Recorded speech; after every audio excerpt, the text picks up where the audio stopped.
guys? Good? It's good to see you. It's good to be back. It's good to be up here. And if we haven't had a chance to meet, my name is Maya, and I really am pumped about this new series starting, Locked In. Yeah, I am so excited. I mean, the past few months have been awesome. Like learning about the 10 Commandments, like the law, what it means to be free people, that has been awesome.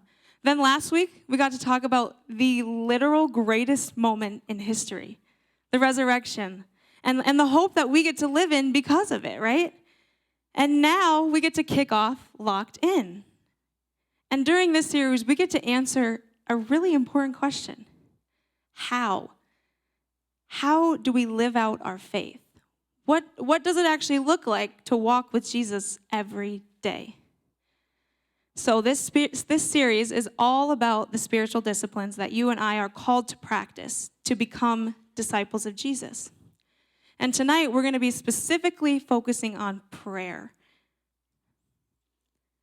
Have you ever had a moment? Has there ever been something that happened, an event where it happened and you just had to tell somebody? Like you had to share it with somebody. Has there ever been a moment like that?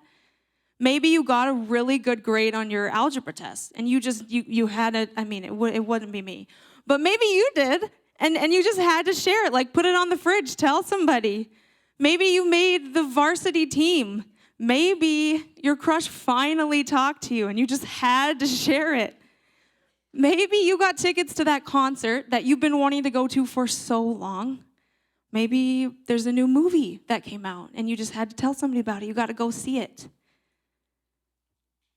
Or maybe, on the other hand, you failed the test. Maybe your parents are separating. Maybe there's been a diagnosis in your family. And you need that person, that someone to talk to you, to lean on, to listen. Maybe for you, it's your parent. Maybe it's your best friend. Maybe it's a coach. Maybe it's your leader. But think about that person for a second. The one that you choose to go to first.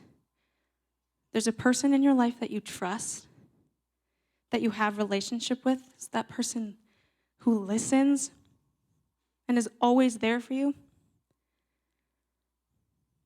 Guys, whoever gets your first message reveals who has your deepest connection, reveals who you're closest to.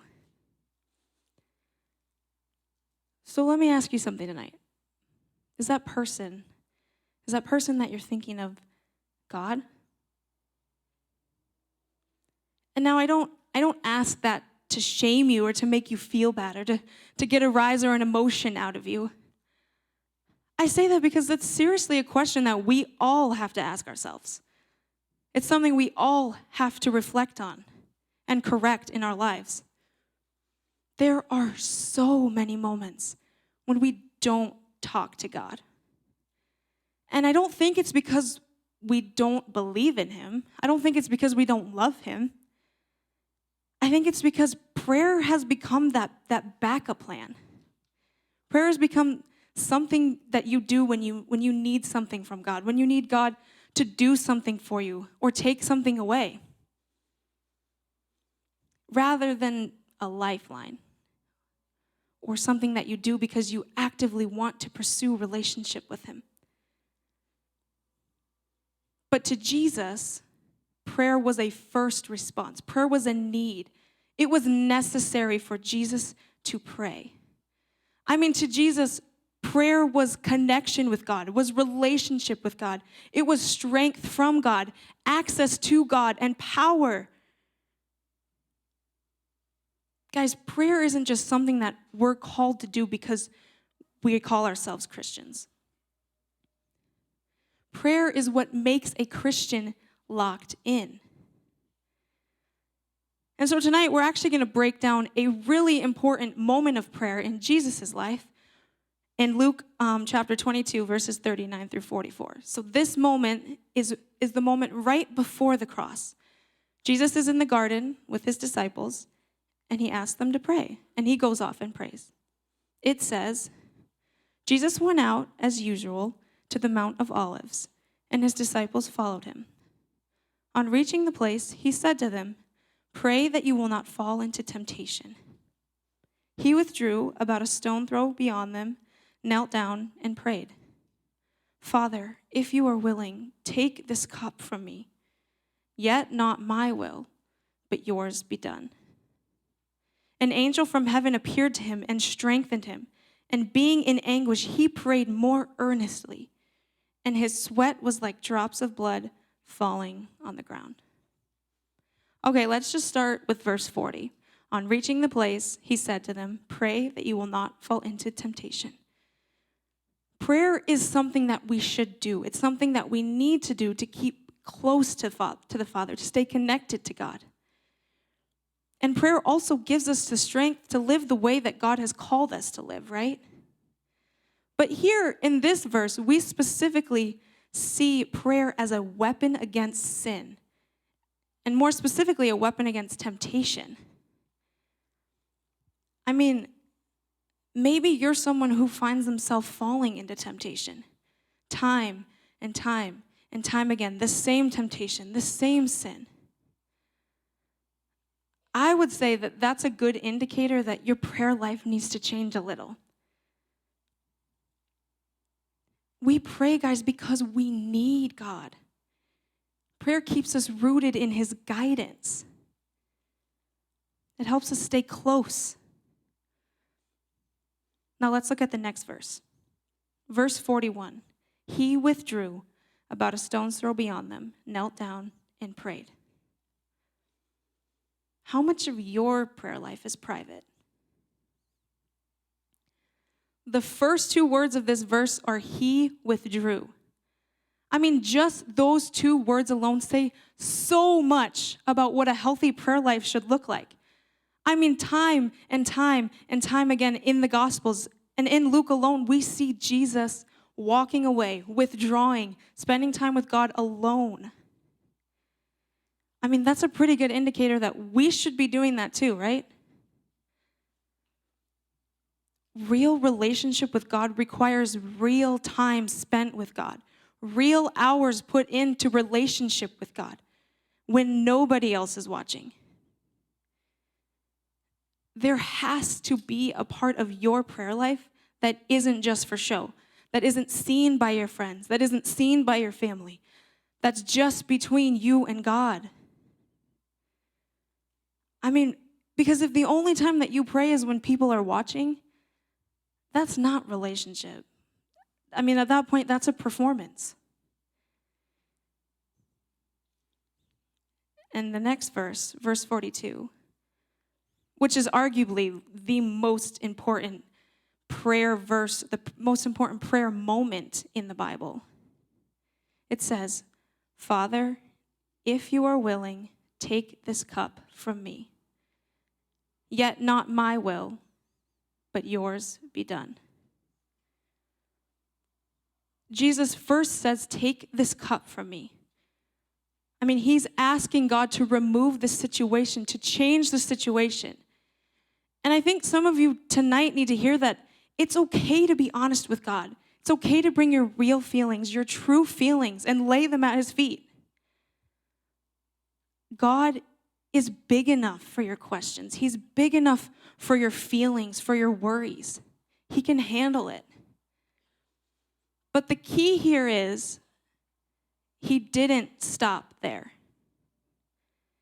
Jesus follows then with, "Yet not my will, but yours be done." Yet not my will. I think we so often forget that part. We get so caught up in the God, I want this. God, I need this. God, take this away from me. Change this situation. And that's fine. That's not bad on its own. But you can't stop there. You have to pair it with the "yet not my will, but yours be done." We have to be about the business of God. That is what our prayer life should look like. Because, guys, I promise you, God will not bend to our will. We have to bend our will to what he says, to what he commands, to his will. That's what prayer is. Prayer is alignment. It's surrender of the things that we want. It's transformation. I mean, what if when you went into prayer, you went into it not trying to convince God to do things, but what if you actually invited God to form you through your prayers? Guys, prayer is how a believer becomes who they were created to be. Now let's jump to verse 43. An angel from heaven appeared to him and strengthened him. Think about that. In one of Jesus' weakest moments, where he is in the most nervous, the most scared, heaven shows up. Jesus is asking God for a way out, but also bending to his will. And then what happens? God doesn't remove the hard thing from his life. I mean, Jesus still went to the cross. He was still whipped, bruised. He was still nailed and hung there. Like, the hard thing still happened. But God entered the moment. He wasn't doing it alone anymore. He was strengthened by God. And I think sometimes we go to God just looking for an escape. But instead of removing that situation, I think God wants to walk with you through it. He wants to give you strength through that situation. Prayer is not always going to change what you're going through, but it does change how you go through it. But even after he received strength, what does verse 44 say? And being in anguish, he prayed more earnestly, and his sweat was like drops of blood falling to the ground. He prayed so earnestly. Jesus prayed with such sincerity, such conviction, that he actually began sweating literal blood. How crazy. I mean, when was the last time you prayed like that? When was the last time you even prayed with no distractions? Why is it so easy for us to spend hours binge watching our favorite show, but we can't even give God 5 minutes? Why is our screen time 10 hours, but we don't have time to pray? I mean, have we become so undisciplined, so distracted, so unwilling?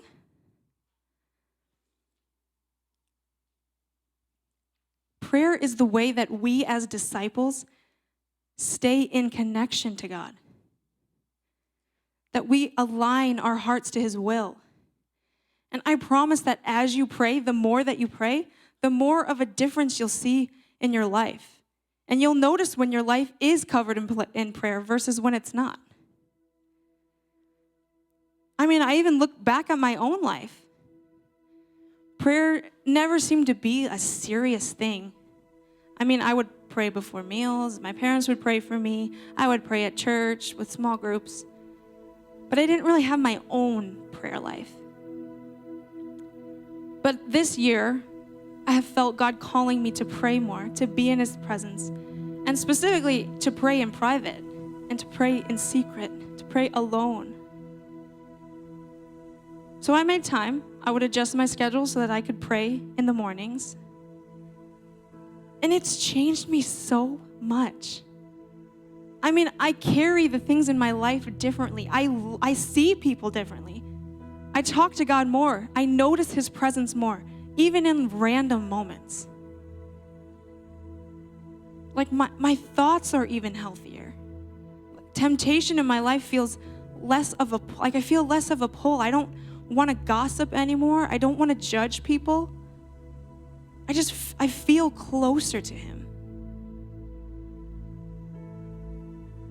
But I also notice when I'm not praying, the disconnection that I feel. My attitude becomes worse. I feel distant from God.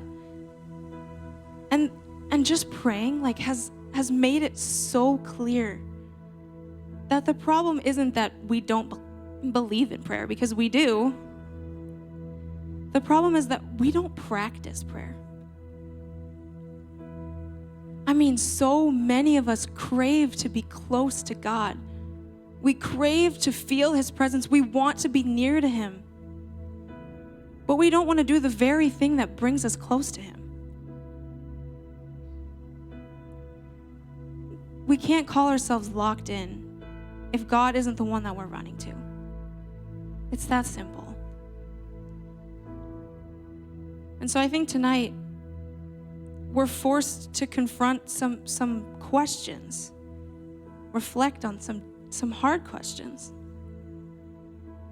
Have you withdrawn to pray? Have you prayed alone? Have you prayed in secret? Have you been honest with God in your prayers? Is your prayer life centered around God's will or your will? Where do you need to pray more earnestly? So earnestly that you sweat blood? Like what? Because guys, the truth is God is inviting us to pray. He's inviting you to pray. He wants to hear from you. He cares about each and every one of you. He cares about your life. He loves you. So that's the invitation tonight. To be with God, to spend time with God. So we're going to take some time right now to pray. Ross is setting up some index cards, so if you want to come up, you guys can stand up and grab an index card, or if you want to write it down in your notebook. We're going to spread out across the room. If that means you want to be on the sides, if that means that you want to be in the aisle, if that means that you want to be at the altar, I just want you to find a spot where you can not be distracted. So you can go ahead and move now, grab an index card. There's pens up here too.